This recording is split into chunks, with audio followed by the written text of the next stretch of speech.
Oh,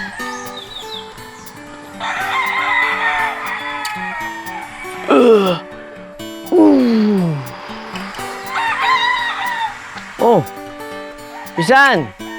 Andiyan ka na pala. Good morning! Sabayan ng isang matinding kape. Yung mga Pisan, habit ko kasi sa umaga yung naglalakad tapos hanggang dito sa farm, pagdating dito sa farm, magkakape tayo tapos mag-iisip-isip tayo kung ano yung mga gagawin natin sa maghapon. Ayan, unahin natin yung shoutout muna sa mga nakakamiss sa akin dito sa YouTube channel kasi mostly pala yung mga nanonood sa atin dito is sa TV nanonood. Kaya hi po sa inyo sa TV nyo. Good morning!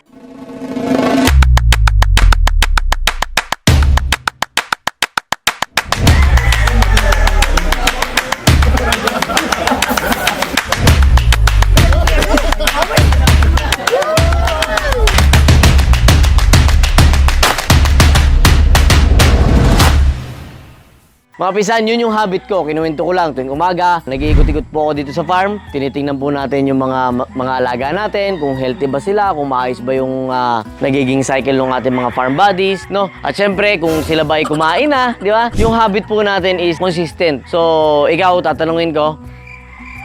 Sige, lampas. Morning. Good morning mga ka-SP. Ayun mga Pisan, yung habit po natin lagi is consistent kung ano yung ginagawa ko. Dati, siya pa rin yung ginagawa ko ngayon. Meron nga mga nagtatanong mga Pisan kung hindi pa daw ba ako kontento sa kung anong meron. Yes, kontento naman na po tayo sa mga naging hanap buhay natin. Kontento na tayo sa kung anong meron tayo. Ang problema mga Pisan, nasanay na nga tayong gumagalaw eh. Nasanay na tayong nagtatrabaho para sa sarili natin. So, hindi man tayo kontento, patuloy pa rin yung pag-unlad natin. Bakit? Kasi hindi naman, ano ba, paano ko ba sasagutin? Mga Pisan, kontento na tayo. Ang problema, sanay lang tayong magtrabaho, kaya nade-develop. Wala tayong magagawa. Masaya tayo sa ginagawa natin. Kaya kung ikaw, kontento ka na dyan sa ginagawa mo, pero nagde-develop ka pa rin, tuloy pa rin. Diba? Para mas ma-extend yung mabibigyan natin ng trabaho, ma-extend yung ating pagbibigay ng magandang buhay sa pamilya natin. Diba? So, ayun mga Pisan, samahan nyo na lang ako, tara gagala tayo doon sa kabilang farm natin. Kasi, plano ko mga Pisan, maglilipat na ako ng mga local eh. So, yung early bird po natin is matatapos na. Tapos, yung local natin, siya naman yung isasali natin dito kasi matured na. Ayan mga Pisan, meron tayong bisita dito. Dili, papanoodin nyo to YouTube channel natin. Ayan, meron silang mga project. Ayan, meron silang project, estudyante sila. Ayan. Anong project nyo ulit? Ano po? Time study. Yan, time study. Kayo ay college na? Opo. Ayan. Second year. Yung farm natin yung napili nila sa magiging context nila sa kanilang project. Yan. Salamat sa inyo ha. Thank you rin po. Salamat. May mga bisita tayo ngayon, mga Pisan. Yan, kaway ka muna, Pisan. Yan, para makita mo sarili mo sa YouTube. Ayan yan mga binahagi sa atin mga Pisan. Alright. Yan, kasama yung kanyang yun. Yan ang pitaka talaga. Ito ang pitaka. Ayan mga natin, mga farm bodies natin. Busy yan. Usap-usap sila dyan eh. Yung mga tropa natin. Ayan mga farm bodies natin Kaya mga Pisan, mamaya na pala tayo magpunta doon sa kabila. Ko lang sa inyo, papakita ko lang sa inyo kasi mga Pisan. Nagpapintura ako nung bubong. Ayun Ayun, may LDI dito mga Pisan. Yan ang ating main sponsor. Tapos doon naman sa kabila, Salto. Yan. Ganda yan mga Pisan. Para pagka din-round natin, kitang-kita sa taas yung ating mga sponsor. Yan mga Pisan, ganyan ako magmahal sa ating mga sponsor. Mga Pisan, hindi sponsor yan. Kumbaga lang. Natutuwa lang ako kasi dumating sa time talaga dati na gusto kong may sponsor. Totoo. Kasi nakakataas naman ng moral. Yung time na nagsisimula tayo, tapos merong kumpanya na magsasabing, baka pwedeng endorse mo kami, alam mo yung ganyan, parang iba yung dating eh. Alam ng mga breeder yan, alam ng mga nagbablog yan na gusto din talaga namin na may ini-endorse, alam mo yun, kasi parang parang kaming artista na, yung ganun. Wow naman! Kaya ito, pinipil ko sila talaga na may ganyan. Kaya nagpapasalamat ako syempre sa pagtitiwala ng LDI at ang Salto. Ayan, mahaba pa po magsasamahan natin. Patuloy lang po ang paggawa ng magandang produkto syempre para sa aming mga may alaga. Dahil kung wala kayo, hindi naman masakatuparan kung ano man yung gusto namin mangyari at marating. Di ba? So ayan, brought to you by LDI and saan yun? Salto. Alright. Ayun mga Pisan, yung nangyayari po ngayon na umaga is yan po yung normal na nangyayari sa buhay ko. Tuwing umaga, yan po binidyo ko lang para syempre mahawaan ko po kayo ng consistency. Mga pisan, yun po yung ating pinaka itatakel po natin ngayon is yung consistency. Yun po yung pinakamahirap. May minsang panahon na hindi rin ako nagiging consistent pero ako kasi yung gumigising sa sarili ko na, uy, well, ano ba? SP, ano ba? Di ba? Kailangan nating maging consistent kasi yun nga, tulad nun kanina nagpost ako sa aking social media platform, sa aking Facebook. Sabi ko, kung lagi mong ginagawa, yung lagi mong ginagawa, lagi mong magiging resulta, yung lagi mong nagiging resulta. Mga pinsan, negative or positive, yun po yung mangyayari. Kapag negative lagi ang ginagawa mo, negative lagi yung magiging resulta mo. Pero kung positive lagi yung ginagawa mo, positive lagi yung magiging resulta mo. Hindi mawawala yung problema. Pero at least, ikaw, consistent ka na alam mong makakapag-develop sa'yo yung bagay na ginagawa mo. Mga pisan, that's why ako nagbablog din. Wala na akong pakialam sa kung ano man yung kinikita ng mga social media platform natin kasi maliit naman eh. Binabayad na natin yan, pinadagdag na lang natin yan sa editor natin, sa ating mga social media manager, kulang pa nga. Pero ang importante kasi sa atin mga pinsan, makapag-develop tayo ng kapwa-tao eh. Tunay po yun mga pinsan, yun po yung mission ni SP. Yung, alam mo yun, maraming nanonood na nai-inspire. Maraming nanonood na gusto nila sila din. Ako din naman, gusto ko din maging ganito kayo na hindi ko naman sinasabing sobrang galing ko, hindi ko naman sinasabing, alam mo yun, sobrang humanga kayo sa akin. Ang sinasabi ko lang, kailangan po nating maging tama yung resulta natin. Mangyayari po yan kapag meron tayong magandang resulta. So, paano mga pisan? Tara, consistent tayo, ikot muna tayo.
Ayun.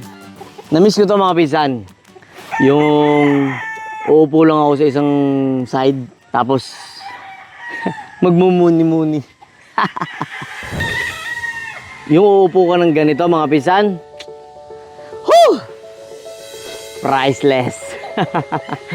Hindi mga pisan, pagka mga ganito kasing umuupo ko sa ganitong sitwasyon, nagiging medyo, hindi pala medyo, emotional talks yung mga nangyayari kasi. Gusto ko kasi makapag-share din talaga ng energy, makapag-share ako ng mga kalakasan. Bagamat emotional kasi nga, may pinagdadaanan tayo, okay lang naman. Okay lang naman sa lalaki yung maging emotional eh. Pero hindi natin trabaho yung maging emotional. Magkaiba po yun ha. Okay lang sa lalaki na maging emotional, pero hindi natin trabaho na maging emotional. Ang trabaho po natin bilang lalaki is maging provider.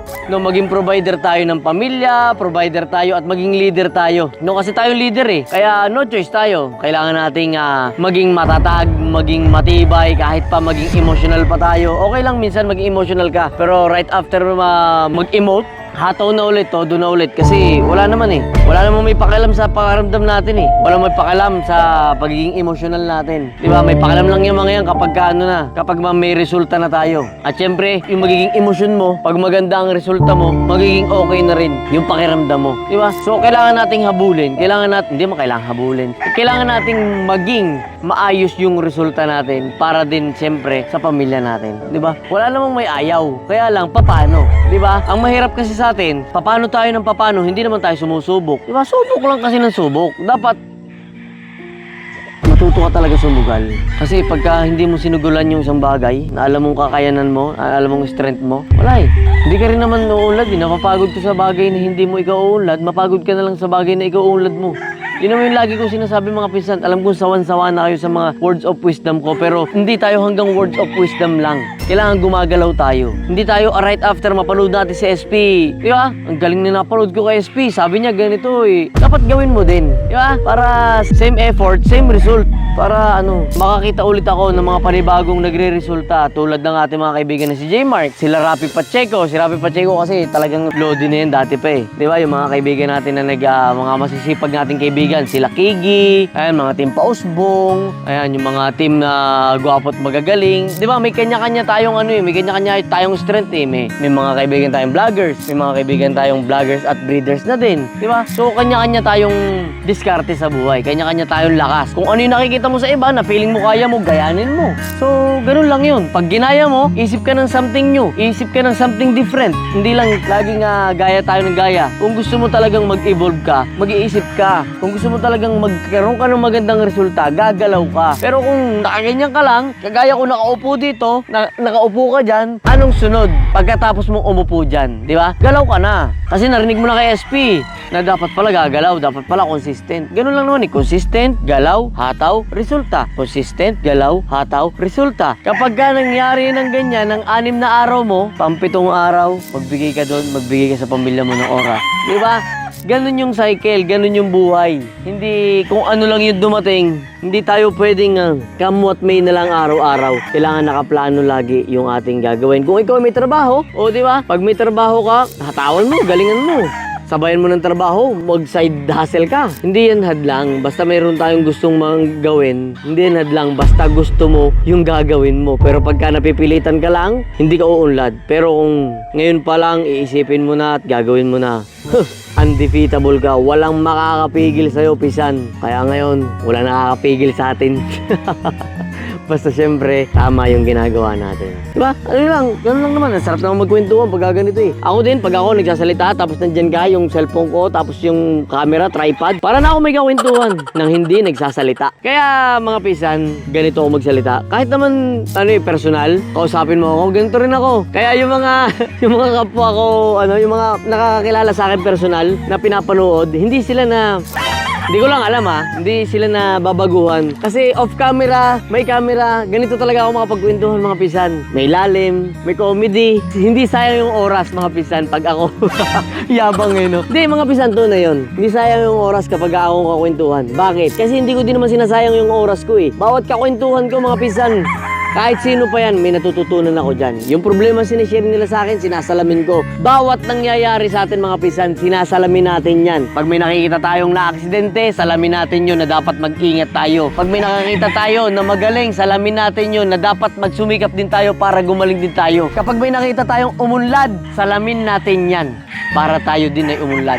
Everything happens for a reason, mga pinsan. Totoo po yan. Lahat ng nangyayari, kung bakit mo ako napapanood ngayon, may dahilan. Alam mo yung dahilan? Gumalaw ka na. Mamaya may makakausap ka, may kwenta man o wala, isipin mo kung ano yung dahilan nun sa'yo. Kung ano man yung mga nangyayari sa'yo, pinsan, na hindi pa kapaki-pakinabang sa ngayon, may dahilan yan. Kung bakit kayo magkaaway ng asawa mo, may dahilan yan. Kung bakit magkaaway kayo ng kaibigan mo, may dahilan yan. Kung bakit ikinichismis nila yung bagay na hindi mo naman ginagawa, may dahilan pa rin yan. Diba? Lahat ng bagay may dahilan. Ikaw na lang ang bahala mag-isip kung ano nga ba yung magandang dahilan nun para sa'yo. Hindi tayo nabuhay ng wala lang. Kaya wag kang mabuhay ng wala lang. Lahat tayo magkameron sana ng dahilan para mabuhay.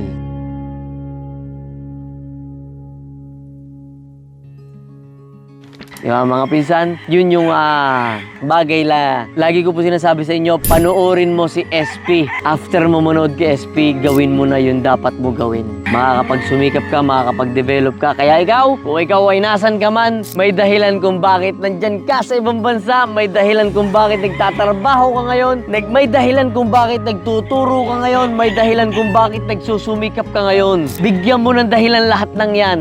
At the end of the day, malalaman mo kung ano yung dahilan ng ginagawa mo ngayon. Pag ginagawa mo is hindi ka pakipakinabang, ang dahilan niyan is ikaw pa rin. Kung ang ginagawa mo ay kapakipakinabang sa'yo, ang dahilan niyan sa'yo pa rin. Ikaw pa rin ang magre-resulta niyan. Kaya mga pisan, tuloy lang. Kaya ako, ito, tuloy lang. Sa breeding, bakit ko makakausap si ganito? Bakit ko makakausap yung mga breeder na ganito? Iniisipan ko ng dahilan, kaya pala, may matututunan pala ako dito. Kaya itong mga alaga natin, mas ina-upgrade po natin yan taon-taon para syempre yung mga kliyente natin, mas masuplayan natin ng magandang kalidad na manok. Di ba? So, imposible naman mga pinsan na hindi natin ma-develop yung manok natin. Yung farm nga natin na-develop natin eh. Yung farm pa kaya, yung manok pa kaya, yung magandang pakikitungo pa kaya sa kliyente natin. Di ba? Lahat yan is dinidevelop natin. Kung paano natin mas palalalimin pa yung mga pasensya natin sa mga hindi nakakaunawa ng mga kliyente natin. At syempre, paano, di ba? May mga ganun mga pinsan, hindi pare-parehas yan. Hindi pare-parehas yung taon dumadating sa atin. Pero kailangan pare-parehas at same na same yung treatment natin sa kanila. Hindi porke mabait to, ganito yung treatment mo sa akin. Ako sa'yo, hindi porket medyo mataray ka sa akin, is iba naman yung treatment ko sa'yo. Hindi, mga pisan. Kailangan pare-parehas po sila. Kaya yun yung struggle pa rin natin. Hindi madali, maraming mahirap. Depende na lang sa'yo kung paano mo sasalubungin yung problema. Kaya pag ikaw risk taker ka, kapag gusto mo lagi maresolusyonan yung problema, sige pa, puntahan mo pa ako. Problema, nasan ka? Puntahan mo ako. Bakit? Nandiyan naman si Lord eh. Pag hindi mo kaya mag-isa, hindi mo talaga kaya mag-isa yan, Lord. Hindi ko kaya mag-isa. Diba? Taas sa likod ko. Diba? Yun, mga pisan. Ang sarap mangarap. Lalo na pag ginagalawan mo. Diba? Pero ang hindi masarap, yung tagatingin na lang tayo sa resulta ng iba. Hindi masarap yun, pisan. Hindi masarap yun. Yung nakukumpara mo na yung sarili mo, hindi na masaya yun. Pwede mo lang ikumpara yung sarili mo. Minsan, kapag gusto mo pang humasel, kapag gusto mo pang tumodo, sipag dun Teka lang, sipagan ko din kaya. Ganun. Pero pagka yung ikukumpara na natin yung sarili nating resulta, nakaka-down na din minsan. Nawawala na yung saya. Hindi na natin na-acknowledge yung mga simpleng simpleng biyaya natin. Kaya bago tayo magreklamo, be grateful. Ang haba na ng kwentuhan natin, pisan. Dami mo na natutunan.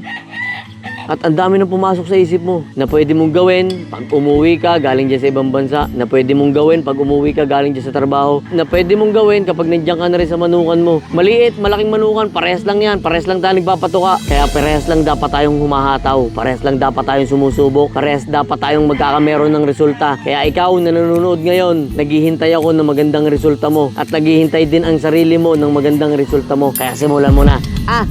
Ang haba na ng pinag-uusapan natin. Kaya mga pisan, back to the base tayo. Ayaw mga pisan, pawis. At least nakatapos tayo ng isang maganda at makabuluhang content mga pisan. At ang hinihiling ko lang sa inyo, kung hanggang ngayon ay nanonood ka pa dyan sa screen. Ayan, comment down below, #resulta. O, diba? Ayan mga pisan, #resulta. Yun lang mga pisan para malaman ko. At kung nasa TV kayo, tsagain mo na, mag-comment ka. Hindi, okay lang yan, okay lang yan. At least napakinggan nyo po yung ating mga motivational talk. Hindi, pisan, tunay po yun. Maraming salamat dahil lagi ka po nakasuporta dyan sa akin. At hindi ako magsasawang gumawa ng makabuluhang content para po sa inyong lahat. Mga pisan, ay mainit na. Maraming salamat at kita-kits sa mga susunod na episode ng Ops nga pala. Pisan, kung ikaw ay hindi pa nakasubscribe, papindot naman, ikasasaya ko yan. So paano mga pisan, maraming salamat at kita-kits sa mga susunod na episode ng Ikasamo! SP!